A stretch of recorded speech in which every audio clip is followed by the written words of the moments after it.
It is the family show, and Tete is a Priska Chibirango. This is another edition of the family show, and we are talking about toxic relationships and how to cope. In case you're in a toxic relationship, how do you cope with that husband? How do you cope with that wife? How do you cope with the people surrounding you? Because sometimes we get married to these people and you find they become toxic because of other influencers. And to some extent, family has been influencing that. You find a man has been good, but because they are coming from, a family that has maybe toxic people, he also ends up becoming toxic. But nevertheless, we are here to get you the solutions, to get for you the way forward on how you can cope with a toxic man, with a toxic wife or woman, and how better we can make these toxic relationships work for us. We are not here to separate anybody. We are not here to divorce anyone, but we are here to ensure that the two, if in case it has almost reached an extent of, separating you as two people, we are here to bring you back together. Remember, we are against divorcing. So we are here, and with me I have a lady. She's going to introduce herself to us, but I believe one of the things I want to highlight, she's a marriage and relationship counselor.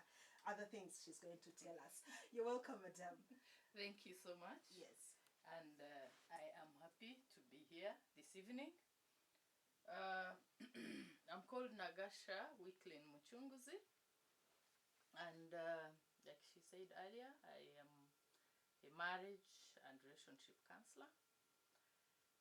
And tonight we are talking about the toxic relationships. Yes. Which has almost eaten up marriages.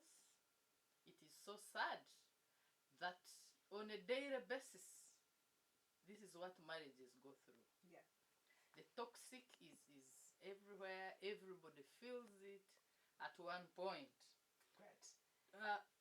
Toxic is broad in relationships, and this is very harmful. It is very unpleasant for all the people in the marriages. You cannot say that someone is comfortable in a toxic relationship. Sure. You can stop there for some time, but I would like to welcome you so much. Thank you. Feel at home. This is UBC, and we welcome people, and we are here to inspire the nation. Thank you. Tonight we are talking about toxic relationships and how to cope. Please stay with us and ensure you don't touch that dial. That is Mrs. Nagasha Wicklin Mucunguzi, and I'm glad that the whole family, I think you're into family and counseling, because recently I hosted your husband, Afandej Mucunguzi. Wherever you are, we are glad that you have really ensured that the whole family is at par with ensuring that we have good relationships and marriages. Now, when you are in a relationship and blinded by love or infatuation, it can be tough to see straight, and you may miss red flags that could indicate your relationship is toxic. Now, what is a toxic relationship? A toxic relationship is a situation where you will feel unpleasant in that relationship. You will feel you're being controlled, and you will feel you're manipulated. So in short, you are in a relationship, but you're not comfortable. You're not comfortable in that relationship, but you're hoping that this could change in the near future. Some even go to the extreme of intimidation. Someone feels very intimidated and criticized all the time. And this brings the issue of insecurity. The person on the other side feels so insecure simply because they are seeing all these red flags but they are already in a relationship. A relationship, and sometimes it is actually even difficult for them to make a decision because they still feel that there is room for change. But that change is not coming from their side, it needs to come from the other person. So you can't determine that change. Okay. Yes. That is the toxic relationship we are talking about. Now, you've mentioned something about the red flags. I also talked about the red flags. There could be those indicators or the red flags that show that whatever you're in is really toxic. Yes. Yeah. What are those red flags? Okay. To expound more on this toxic relationship, it is actually entirely behavior. It is not something that we expect out of the ordinary, that it is toxic, but the behavior of individuals in this relationship. Now, there are red flags that we usually see, and sometimes we ignore, like I said, because we feel that there could be some change. Behaviors of dishonesty.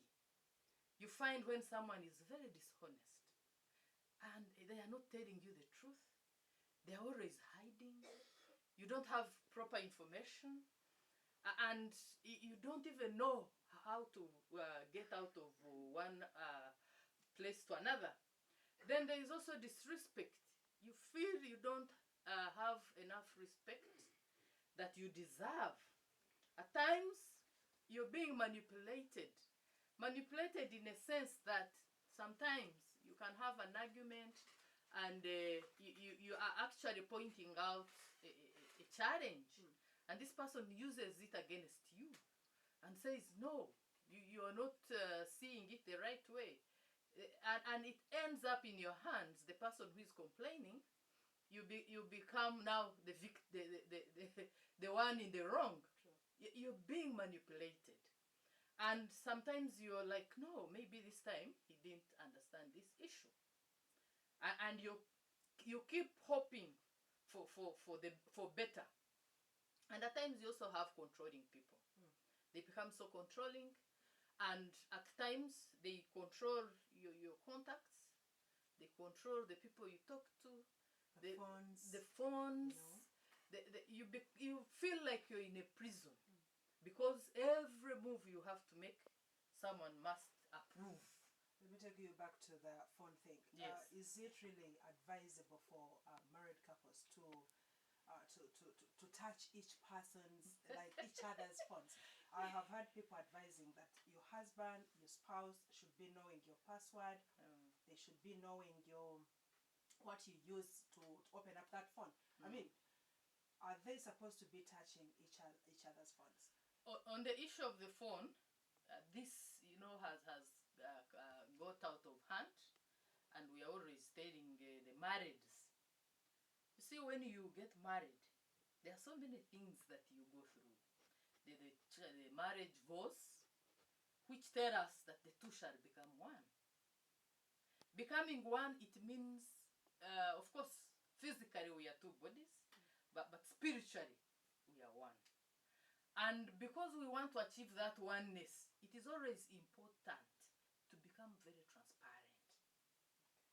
When you are very transparent, it means the phone cannot become an issue.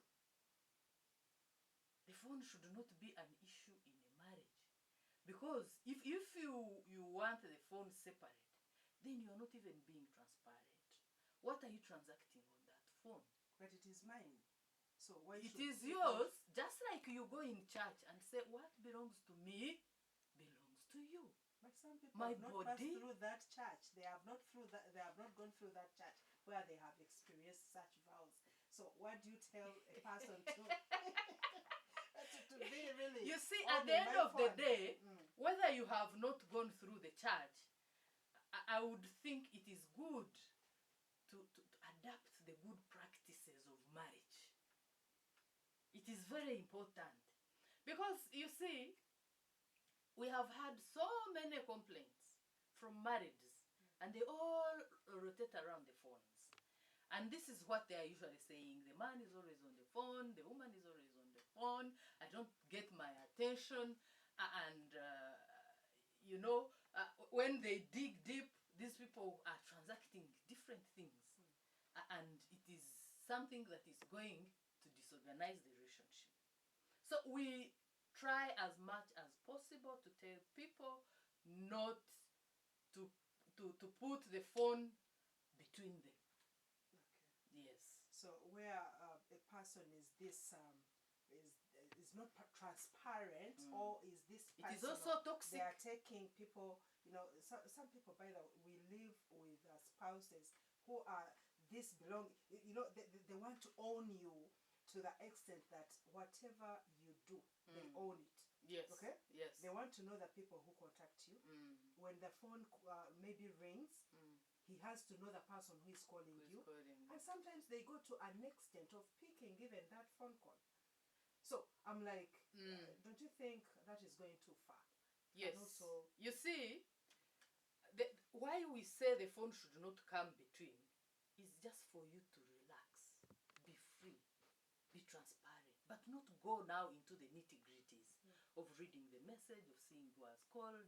But the phone is free. You can, if you want to call someone and you have no time, you can use that phone. So that, you know, you're doing your marriage business freely. But not now. You see, when you go deep there, then you're becoming toxic. When you want to see who has called, you want to understand the message, you want to, you know, no. Having the phone open does not invite you to actually be the FBI. Every minute you want to read every message that is coming. You want to look at the call that comes in. No. We are saying just be free. Let the other person feel secure and trust you. Just be transparent. There's nothing you're hiding. This is your wife. This is your husband. But it should not go deeper. Okay. Yes. So what are other red flags? The red flags. Yeah, we have people who really are good at blame game. That to the extent that all the time they want to blame you, even for things that are just too small, not to bring quarrels at home.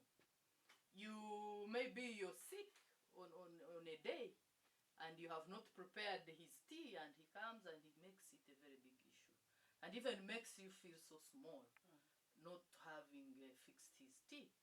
You see, some of these things the couples need to be very considerate and be very understanding. Friendship, we encourage friendship so much.